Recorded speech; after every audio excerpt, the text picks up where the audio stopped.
సర్వజ్ఞుడు పరిపాలనా దక్షుడు ఎవడన్నా ఉన్నాడంటే అది మాత్రం చంద్రబాబు నాయుడు గారే అని చెప్పాలి.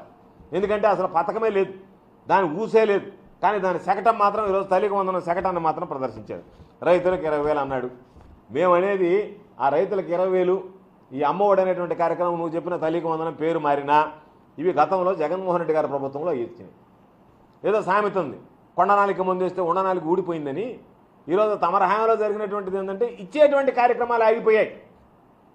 తమరు చెప్పి ఇస్తానన్న కార్యక్రమాలు పక్కన పెడితే, ఆ కార్యక్రమాల సంగతి పక్కన పెడితే గతంలో ఏదైతే కార్యక్రమాలు ఇచ్చారో కొనసాగాలనో ఆ కార్యక్రమాలు కొనసాగకుండా రద్దు అయిపోయాయి. కాబట్టి గతంలో అమ్మఒడి నువ్వు చెప్పిన తల్లికి వందనం 15,000 రూపాయలు ఇచ్చారు, వాస్తవానికి ఇచ్చి ఉండాలి ఇప్పటికే, అది లేదు.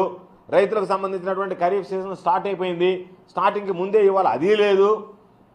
కాబట్టి ఉన్న పథకాలకు మంగళం పాడే కొత్త పథకాలకు సంబంధించినటువంటి నాంది పలకకుండా ఈరోజు